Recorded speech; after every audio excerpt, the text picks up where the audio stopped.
How are you? Welcome. Today I want to celebrate Africa with you. Now normally when you say someone's going to cook, you don't talk about celebrating a nation, but if you've been with me before, you'll understand that that's precisely what I'm about. The Frugal Gourmet is committed to trying to understand other peoples and to educate your own children to understand other peoples through cooking. Remember, a cuisine, a style of cooking, is a way of thinking more than it is a way of eating. Do you understand what I mean?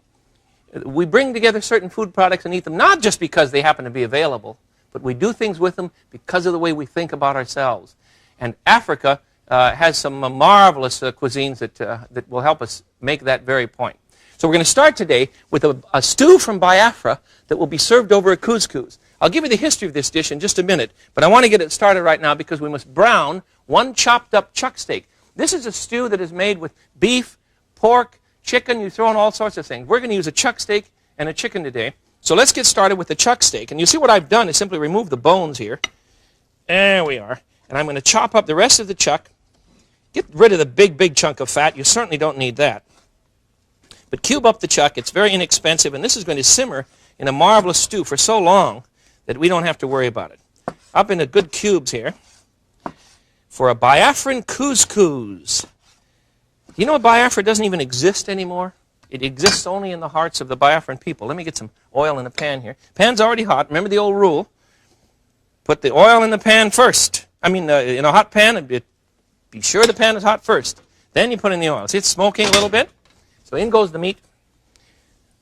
And we'll brown that very quickly. And then I want to talk to you about Biafra. There we go.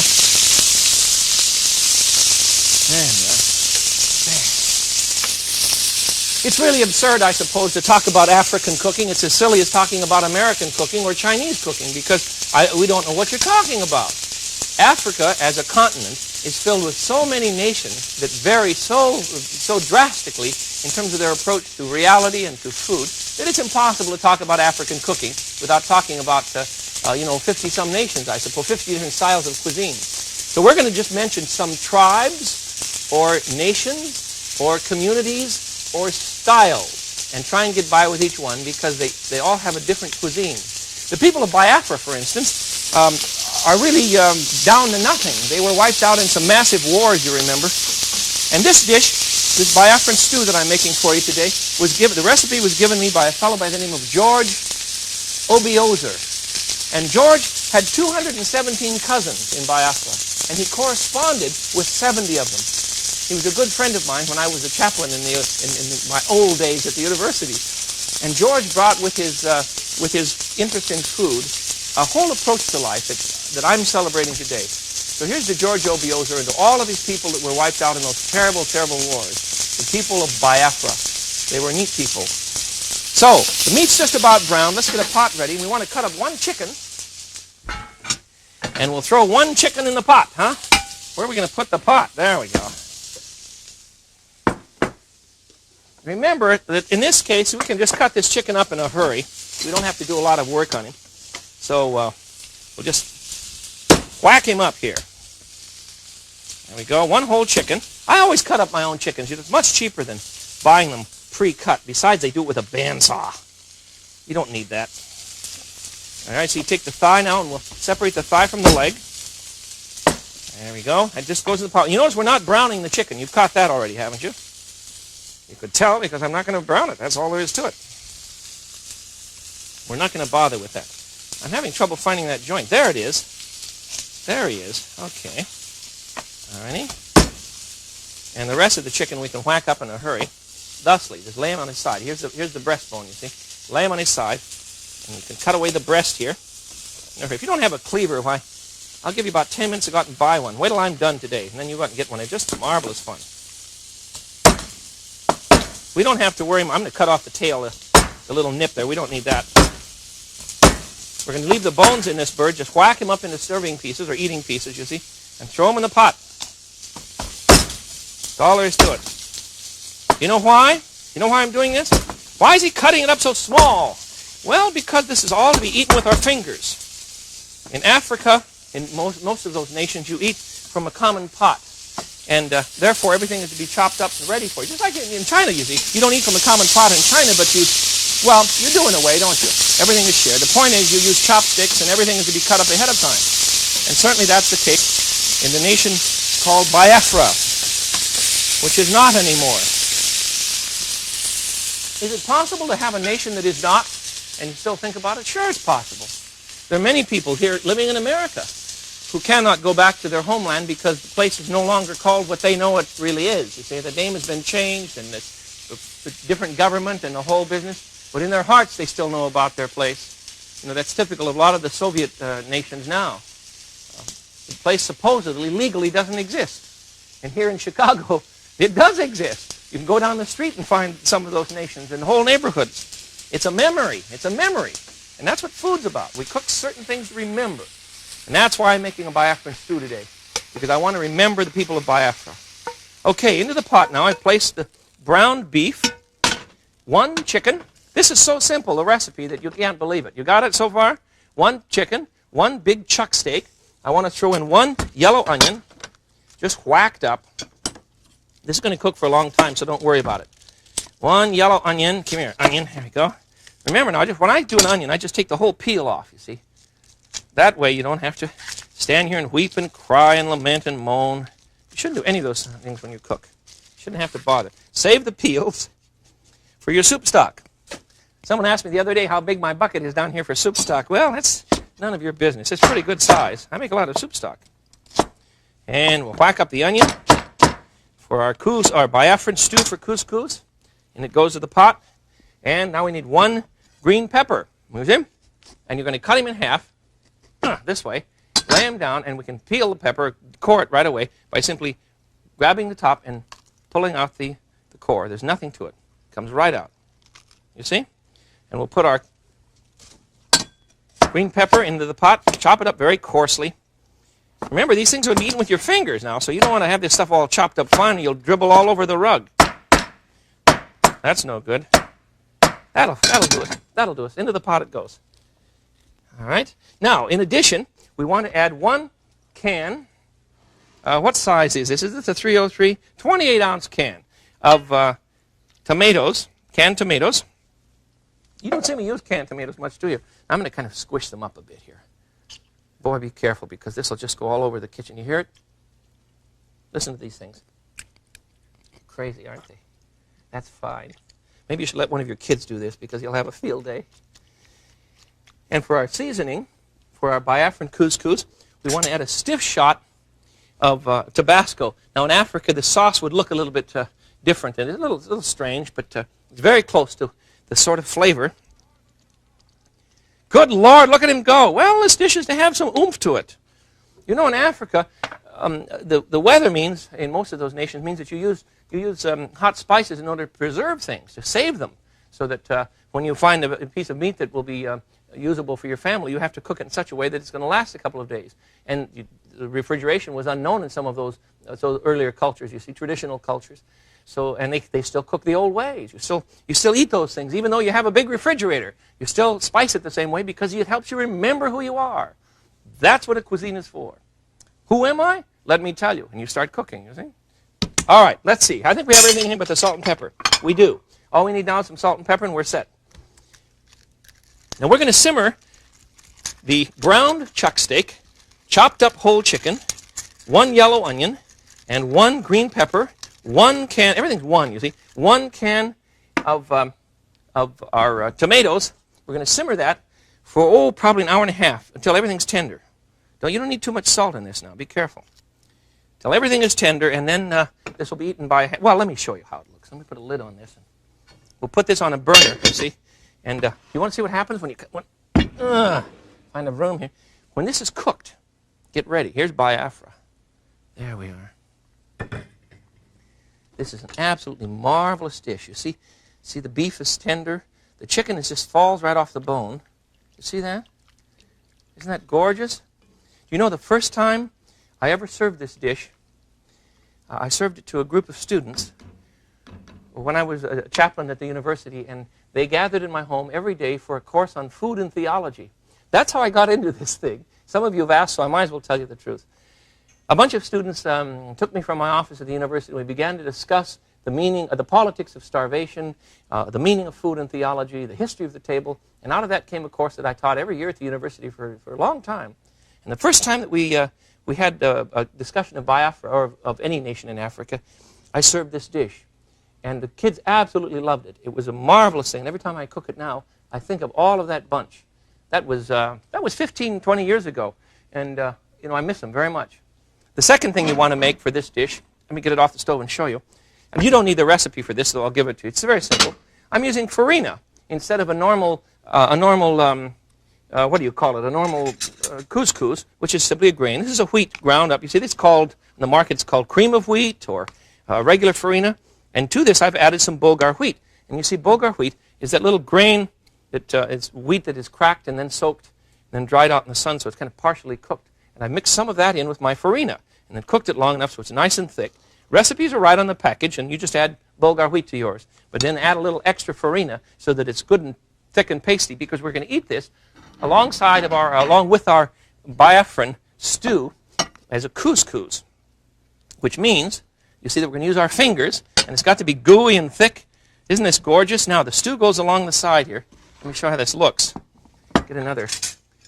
This is too hot for me to eat right now for you, because it's just finished cooking. But the meat goes alongside the dish. There we are. And all of this is eaten with your fingers. I made a mess here on the edge of the plate. You do it too. I'm not going to be too concerned. All right, let's set this one down for you. And it's a beautiful Biafran couscous, a very lovely dish. There. Now, thirdly, we have a couscous. The couscous was the grain, you see. That's this is the couscous. The grain dish, the farina, is called the couscous.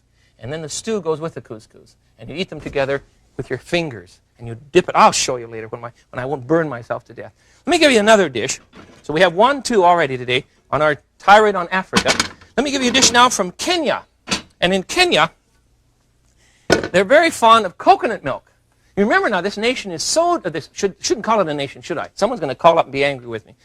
Africa is such a gigantic country that there are many, many nations. And in Kenya, they're fond of coconut milk. So you find coconut milk in a lot of recipes. I have one for you for sweet potatoes cooked in coconut milk.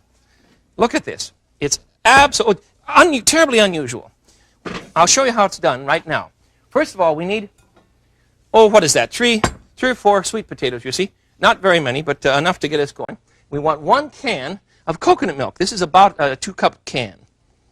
Put the coconut milk in on top of your potatoes, sweet potatoes, or yams, you see. But normally sweet potatoes would be used in Kenya. And to that, we're going to add a bit of brown sugar. And the recipe that was given me this is from a student at the University of Washington, is this. Put the potatoes in the pan, add some coconut milk, add some brown sugar, and then add some cardamom, and then cook it until it's done. I swear to God, that's a recipe. So I'm adding about a tablespoon of brown sugar. And cardamom, you know, is a very rare and expensive spice. But it's a lovely thing. So I'm going to add about a teaspoon of cardamom. About like so, you see. Sprinkle over my brown sugar, potatoes, sweet potatoes, and 1 can of coconut milk.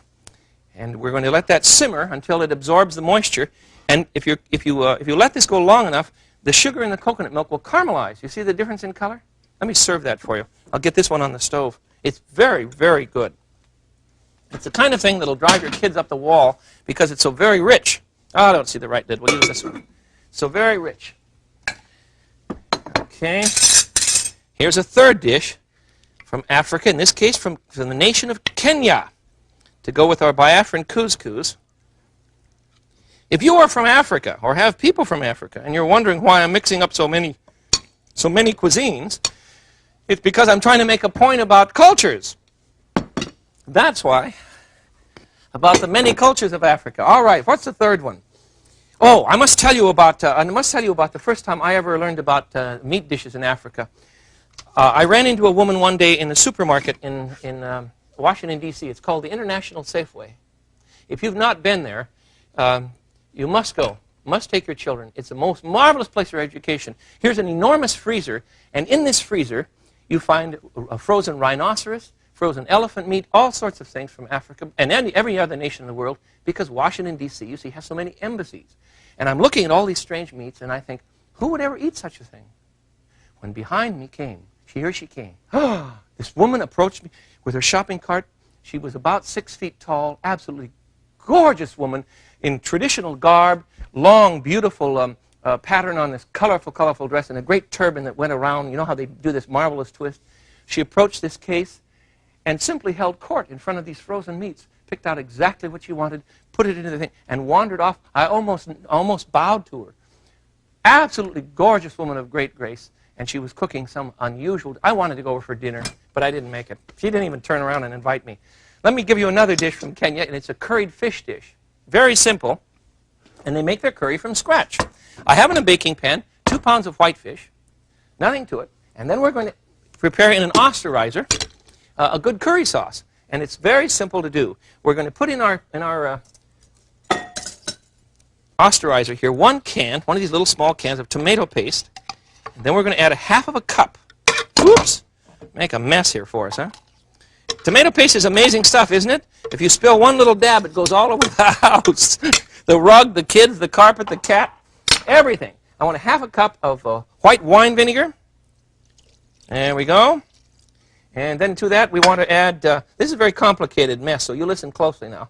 And if I confuse you, you can always write me for recipes. You know, I'll be glad to send them. We want a half teaspoon for this Kenya recipe for curried fish, half teaspoon of cardamom to our half cup of vinegar, and 1 can of tomato paste. And then we want to add 2 teaspoons of turmeric. Now, turmeric is that very, very bright, heavy, bitter herb, spice. It's a seed, you see, that gives you that very yellow color in curries and that strange bitter flavor. It's very necessary. A couple teaspoons of chili powder. And I use good hot chili powder. I like the dish hot. 2 teaspoons of chili powder, and we want half a teaspoon of cumin. How do you describe cumin? It's delicious flavor. There's just nothing else like it. Cumin, that's a seed too, you remember, all ground up. All right, and about, so what do I want? 4 cloves of garlic, 1, 2, 3, that'd be enough. Those little last ones were kind of small. And I want a bit of water, perhaps, a cup. That would do plenty, all right? That's about 3/4 of a cup. Now we're going to osterize this, or blend it properly, grind it up, and we'll have a nice paste for our fish. Here we go.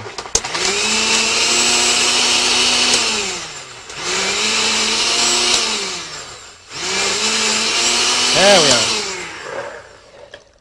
Now what I want you to do is to simmer this for 20 minutes in a saucepan on your stove. I'm not going to bother to do that today because I simply don't have time to have you stand here and watch me simmer sauce and babble about Africa, though we could do it. We'd have no trouble doing it. You know that.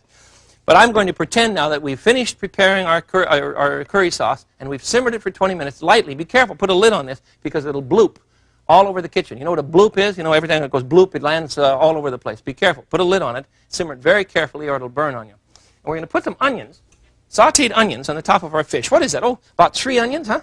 About 3 onions on top of our fish. There we are. And to that, then we will add our curry paste, our curry sauce. Just pour it right over the top. There we are. Isn't this fun? And I don't really make this curry paste the same twice. Even the color varies because the ingredients are not quite the same. I don't cook that way. I don't expect you to either. And we'll put that in a 350-degree oven and bake it for about 45 minutes or so, maybe an hour, depending on how thick the fish was cut, you see. I have one in here already, of course, and it's very hot. Let me find some pot holders here. Here you are, a curried fish from Kenya. Isn't this gorgeous? You see, as the dishes mount, we have more and more to do with varying cultures. It's a marvelous way to go. Now, for some bread today, I'd like to serve a bread from Ethiopia, another African nation that everything is so very different. It's amazing, just absolutely amazing. And the bread is made traditionally very flat. It looks very much like a tortilla. And you know what I've done? You're right. I really didn't have the time to roll out Ethiopian bread today. As a matter of fact, I don't even know how to make it properly. So I went to the supermarket, and I'm buying wheat tortillas, not flour tortillas, and I'm going to use those with the meal in the place of Ethiopian bread. They'll do just fine. Just pop them in a frying pan for just a moment. Remember, no oil or anything, and warm them up, and then serve them hot in a big stack for your African dinner. Great fun. Let's find some more things here. We've got all kinds of other things to eat. I've got some dishes that I simply want to show you. And I'm not going to give you recipes because I'm still trying to figure out the recipe. The other day when I was shopping for this, for our session today, I ran across a gentleman from Nigeria in a market. There's a market here in town that sells African food products. And I've not tasted any of them. I'm going to taste them now with you. I've cooked them up and we'll see what we have. For instance, there is a product. Let me show you what it looks like. In Africa, this is from Nigeria, they make a product out of the yam. Out of a yam, you see. You know what a yam is. And they grind it down. They dry it and they grind it down to a flour. Look at how fine that is. And it's called a fufu. You see, a yam fufu. They also make it out of plantains or very much like a banana. And when you cook this up, you cook it up just as you would a mashed potato or something, instant mashed potato, you see. And you wind up with something that is, well, just the color alone is shocking. Look at this. Look at the color, you see. That's strange. It looks like a beef gravy gone astray, doesn't it? I've not tried it yet. But this is a yam fufu, and it's served as a starch product alongside of your meats and stews and things. Let's try it right now. This has gotten a little cold. It's a little gelatinous, a little more so than I thought it would be. Let me try it.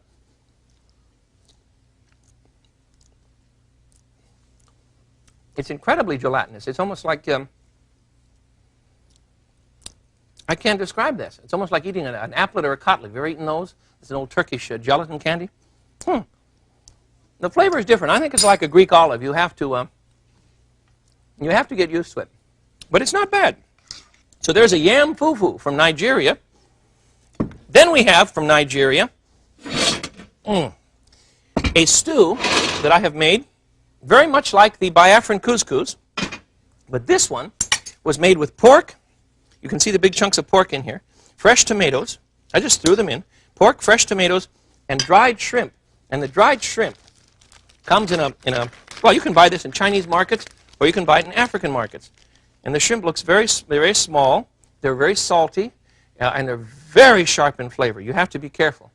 As a matter of fact, the first time your children eat these, if you tell them it's regular shrimp, they'll tell you that they've been too surprised by that, and it isn't what they expected. It's very strange. But you cook the tomato.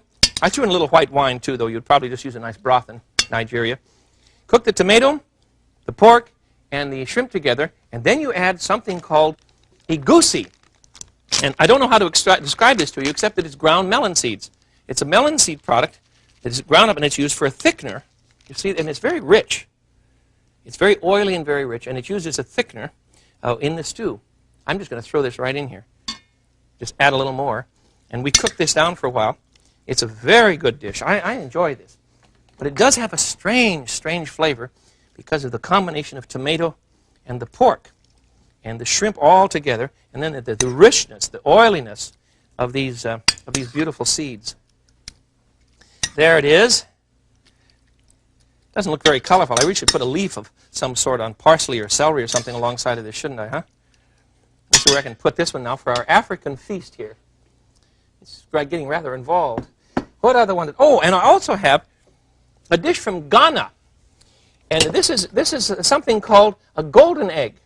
And it's a very elegant fruit. And they come in a tin. See how beautiful they are? It's a cross between, I don't know how many fruits. I've tried to figure out a definition for it in terms of a blending of flavors, and I'm stuck. I just can't tell you. It's sweet, it's very pleasant, but it has a much more vegetable-y flavor than most fruits do. Do you know what I mean? And it would be an interesting side dish. You can also buy those in a tin.